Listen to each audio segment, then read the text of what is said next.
Everyone welcome to day 2 in మోసోని island. మేము ఉండింది వచ్చేసి బీచ్ క్యాండీలో ఇలా అయితే కనిపిస్తుంది అనమాట. ఇలాంటివి అక్కడ ఇంకొక 2-3 ఉన్నాయి. వీళ్ళైతే పర్ డే పర్ పర్సన్ దగ్గర నుంచి 1550 రూపీస్ తీసుకున్నారు. అందులోనే మనకి ఫుడ్ కూడా ఇంక్లూడ్ ఉంటుంది. Morning breakfast, afternoon lunch, night dinner plus evening snacks కూడా ఇచ్చారు. మార్నింగ్ బ్రేక్ఫాస్ట్ లోకి పూరి కూర, ఒక బాయిల్డ్ ఎగ్, ఇంకొక రసగుల్లా ఇస్తారు. ఆఫ్టర్ బ్రేక్ఫాస్ట్ మేము డ్రెస్ చేంజ్ చేసుకొని మా ఫోటో సెషన్ అయితే స్టార్ట్ చేసేసాము. మేము ఇంతమంది ఉన్నాం కదా, సో 1 by 1 అందరికీ ఫొటోస్ క్లిక్ చేసి పెట్టేటప్పటికి పాప మా సుష్మిత అది పిక్చర్ చేసింది.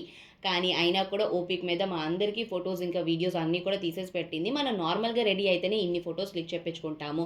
అలాంటిది అక్కడికి వెళ్ళి ఫొటోస్ క్లిక్ చేయించుకోకపోతే ఎలా చెప్పండి. అందుకే ఎంత ఎండున్నా పర్వాలేదు, ఈరోజు రెడీ అయ్యి ఫొటోస్ క్లిక్ చేయించుకోవాల్సిందే అని చెప్పి ఫిక్స్ అయ్యి అందరం నీట్గా రెడీ అయ్యి ఫొటోస్ క్లిక్ చేయించుకున్నాం. ఇంకా మా ఫోటో సెషన్ అయిపోయిన తర్వాత లంచ్ చేయడం కోసం వెయిట్ చేస్తున్నాము. ఇక్కడ ఫుడ్ అయితే ప్రాపర్ బెంగాలీ ఫుడ్. ఇంట్లో బెంగాలీస్ ఎలా అయితే వండుకుంటారో వాళ్ళు కూడా మనకు అలానే వండేసి పెడతారు. ఇంకా నా గ్యాంగ్ మొత్తం బెంగాలీసే కాబట్టి వాళ్ళ ఫుడ్ కూడా చాలా బాగా నచ్చింది. నాకు కూడా ఇష్టం, నేను కూడా ఇష్టంగానే తింటాను. కాకపోతే నేను అక్కడ ఉన్న 2 days వాళ్ళు నాకు పెట్టింది ఏంటి అంటే దుంప పటల్, దుంప సోయాబీన్, ఇంకా పనీర్లో కూడా దుంప వేసేసారు. సో నాకు కొంచెం చిరాకు అనిపించింది. ఇంకేంతేనమాట ఈ వీడియోకి.